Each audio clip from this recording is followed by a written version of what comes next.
cool. So, I mean, just for the camera's sake, like, so you just mentioned, you know, you've been helping your mum and that, and this leads me to talk about like what is balanced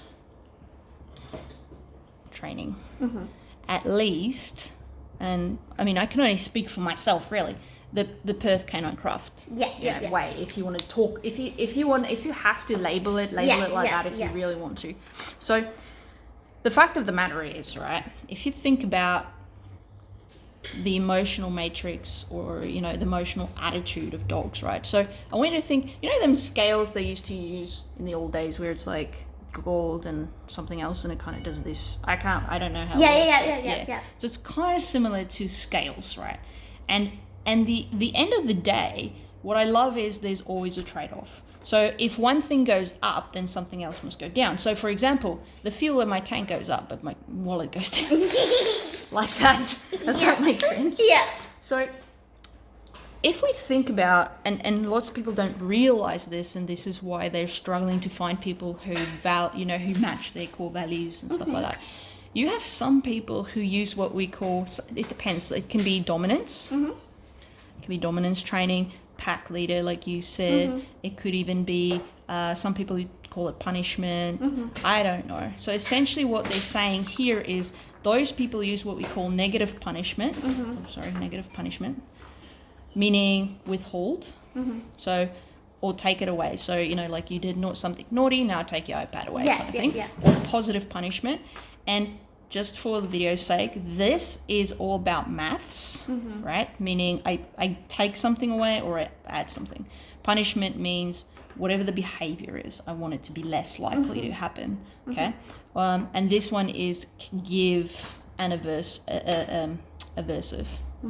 Now, what the person or the dog views as aversive is not up to you. It's really up to them. So let's say your mum says jumping, right? And she says, okay, I want the dog to stop jumping. That means we're trying to teach what we call abstinence. I can't even spell it, but you know, whatever. Meaning using punishment, okay? Because punishment reduces things. Some people will go, no, but you got to teach an alternative, which is fair. I get that. That's very nice to do. So these guys, they use discipline because we want to stop things. Yeah. Okay. So you got to think about it. If I have a normal natural dog and I'm constantly disciplining the dog, but the dog never knows how to get success, then obviously they can get anxious or frustrated or even depressed and scared. Especially if they link that to you and not their actual behavior, right? So if you're only using discipline, then obviously you're going to have timid, scared. He's hilarious, man. Look at that. Yeah. Inhibited, right? Dogs. My understanding is if you can clarify that to say, no, it's actually your behavior that causes this consequence, so you can change it, the dog will feel better. Okay. So that's the one side. So some people use this, okay, and so dominance is one of it. It's more like it's a escalation of violence, right? It's a threat. It's like you will, because people think dominance is about being confident. It's actually the opposite. It's actually like, oh, okay, you want to rob me, or you want to take my mate, or you want to do this and that. Okay, does that make sense? Yeah. So the only way to help these dudes, right, is to go, no, this dog is to reward. Okay, so then we have your, what they call reward only. Some people talk about positive only. Careful for those.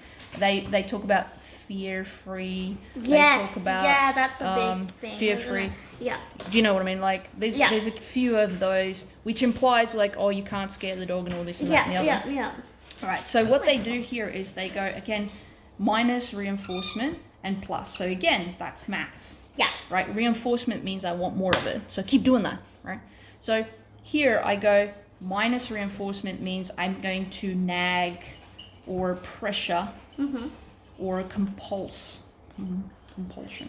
Not everyone likes this word, compulsion. I'm going to make you do it. But it's still your choice, right? That's the funny thing about it, to a degree.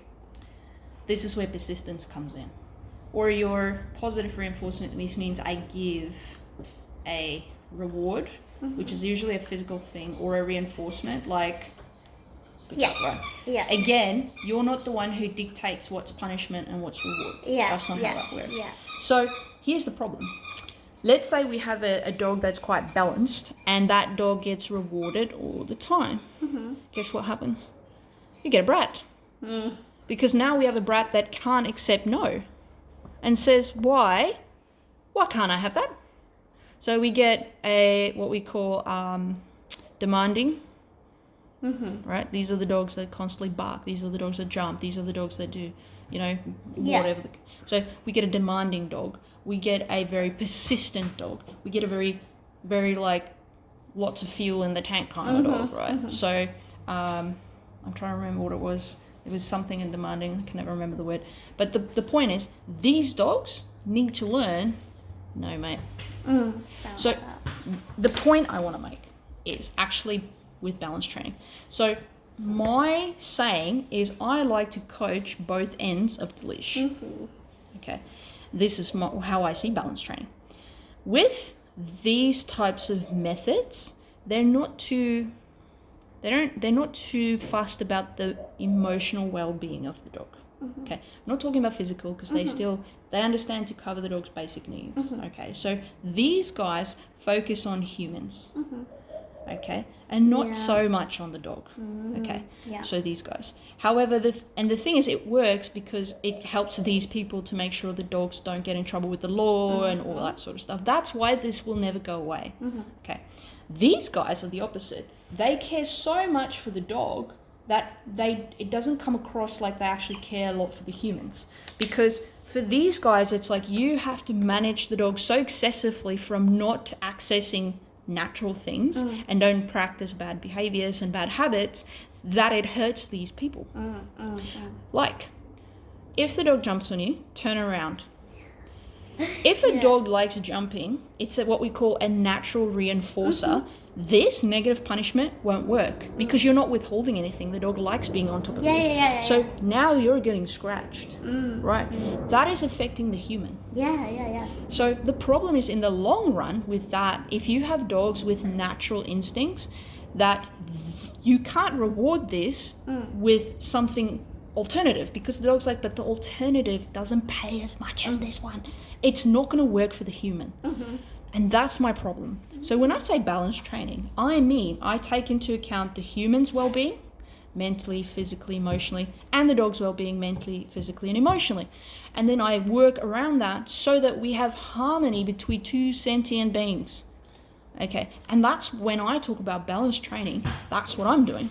Because if you have a dog that is so, demanding, a little brat, you need discipline, because that's unacceptable. Because guess what's going to happen if you can't recall your dog? If you can't stop your dog from barking, jumping up on people, charging at people, they're going to get hurt, right? Now, the last thing I'll say, when we want to create something we want, this works. So we call this training for action. Okay, so we call it teaching for action. That works. Okay. Abstinence, action, different. And that's what I see as balanced training. I care for both the human and I care for both the dog. And it's amazing how some of these people can come across as really harsh on dogs, but it's just as amazing how some of these types of people come across super harsh to humans. Who has the wallet? These guys. So when people understand this, then I can work with them sometimes. If I have someone who's so involved in their own emotional state and they only want to do what's best for the dog, I can't really work with them, because they will convince themselves that whatever I say in this regard is like, no, it's not going to work. So, you know antibiotics, right? Okay. It only works with bacteria. Okay. So if this was antibiotics, right, and you said you have a bacterial infection and it works, great. But what if you had a viral infection? Antibiotics won't work. So does that make sense? Yes. And that's kind of Oh my gosh, I love how you explain that. That's all I wanted to say. That's so